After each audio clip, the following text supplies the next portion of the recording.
A high-performance, sophisticated twin-engine airplane goes down on a missed approach in upstate New York, killing 6. The NTSB has already held 2 press briefings. Let's find out what we know about this tragedy on this episode of Taking Off.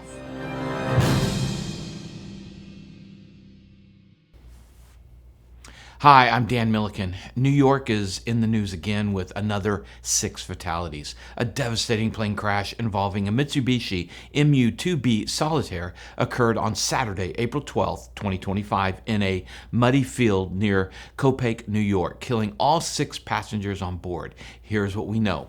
The twin-engine turboprop was en route from Westchester County Airport to Columbia County Airport in Hudson, New York, when it went down around noon local time, approximately 10 miles south of its destination. As we get into this horrific crash, I want to remind everyone that a family has been devastated. On board, announced by the family, was Dr. Michael Groff, a neuroscientist, and was also the pilot, which we'll talk about more in a moment. His wife, a respected urogynecologist, Dr. Joy Saini, Karenna Groff, their daughter, and a former MIT soccer star who had been named the 2022 NCAA Woman of the Year and was a medical student at NYU, her boyfriend, James Santoro. Jared Groff, their son, and his girlfriend, Alexia Duarte, who had just received entrance to the Harvard Law School.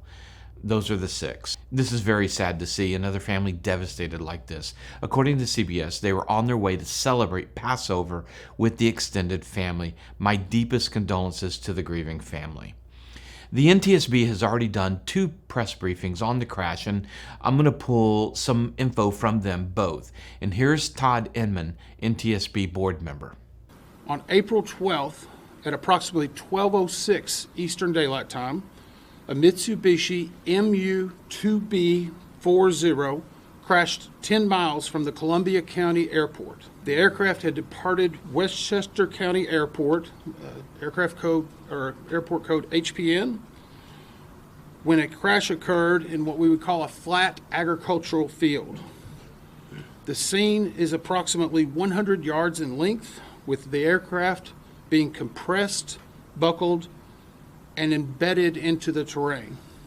Inman goes on to talk about a video that they have of the plane crashing and that they'll release it later in the public docket. We don't have access to that video right now, but he says it shows the aircraft coming down at a high descent rate, impacting the terrain. And we'll get to weather in a moment. Albert Nixon, the NTSB investigator in charge, talked about the flight. During the approach at Columbia County Airport, the pilot reported a missed approach. He requested vectors for another approach, and as he was being vectored, the radar indicated a low altitude alert. The ATC controller attempted to relay this low altitude alert to the pilot and also tried to contact him 3 additional times. Unfortunately, he was unsuccessful. There was no response from the pilot, and there was no distress call. The airplane, registration November 635 Tango Alpha, manufactured in 1985, departed White Plains, New York for Columbia County Airport at Hudson, New York, and was the second flight of the day for this aircraft. And let's go over the aircraft. The Mitsubishi MU-2 was introduced in the late 1960s and has a high-performance design offering speed and short-field capabilities. In response to a series of accidents, the FAA mandated special training, which the manufacturer Mitsubishi encouraged and got behind. And after implementation in 2008, the number of fatal crashes went way down. And let me explain this. Some aircraft in the FAA regulations might be singled out. As I recently went through my helicopter training, the Robinson R-22 and the R-44 each have a special regulation, or FAR, which is what the FAA calls them, that you had to have 10 hours of training with focus on 5 areas, including mast bumping and stuff like that. The Mitsubishi MU-2 had also been singled out in SFAR 108 with compliance by 2008.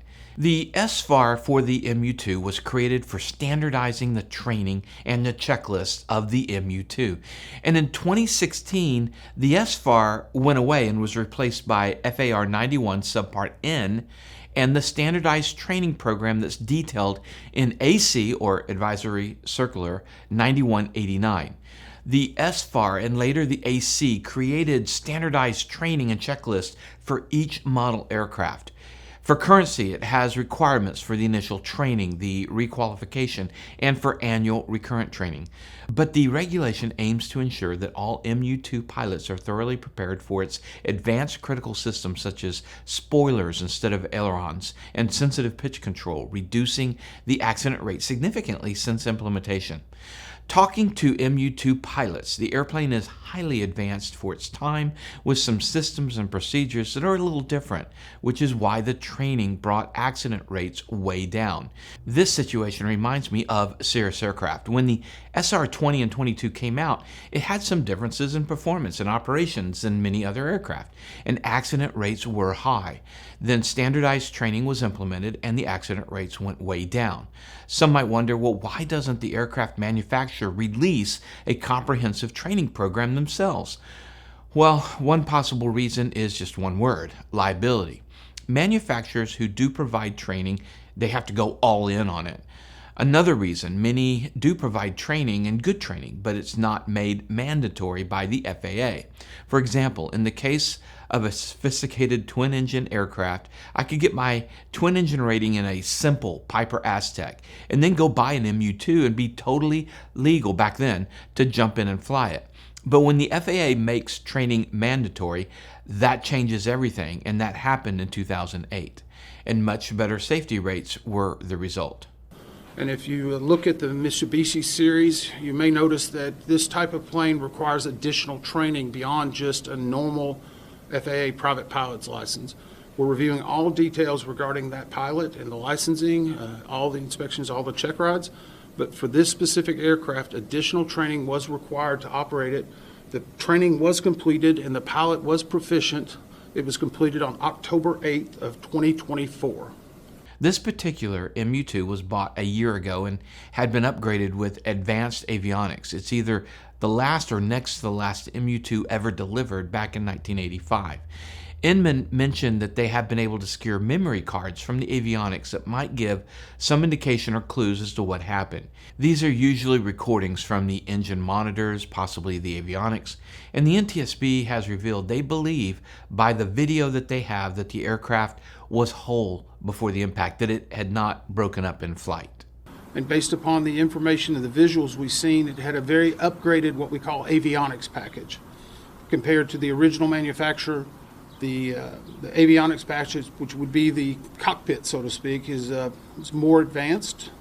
It has a lot of newer technology, and there are certain items inside of the cockpit that have volatile, what we call volatile memory, which we have now secured and we will be using for lab testing and to provide further information regarding the crash.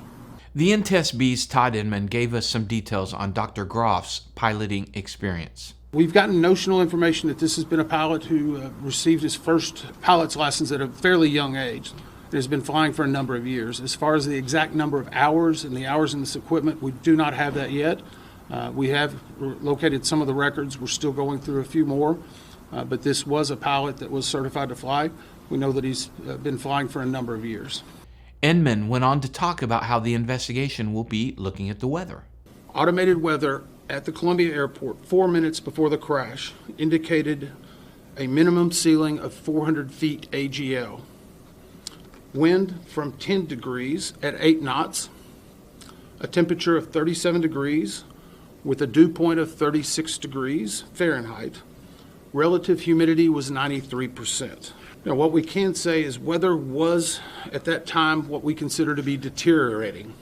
At 400 feet AGL for that approach at that airport, it would be the minimum for a landing under an IFR or instrument flight approach. Again, for those non-pilots, when you are flying in clouds or weather where you can't see out the windows, it's called Instrument Meteorological Conditions, or IMC.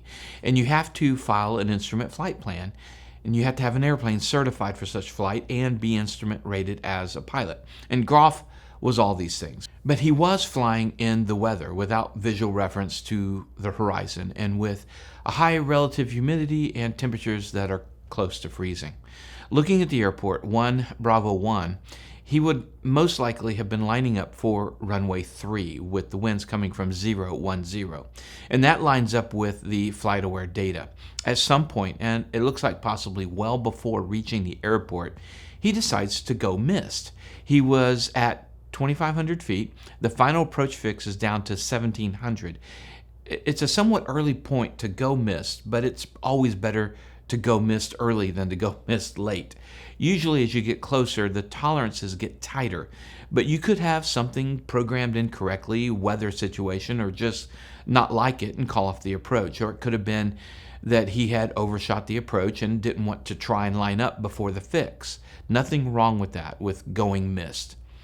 He reached out to ATC to let them know, and they began to give him vectors for circling around and trying it again. And for those non-IFR pilots, it's not uncommon to go missed on an approach. You line everything up, and if you get off the line, both the vertical glide slope or the lateral course, you call it off and you circle back around. More rare is the approach to minimums, but that's what you train for in IFR. And it wasn't on the approach that the crash occurred. It was during the missed approach. And when you hear the term vectors, as in the ATC gave him vectors, that just simply means a heading to fly. And as the NTSB indicated, they'll be looking at pilot, weather, and plane.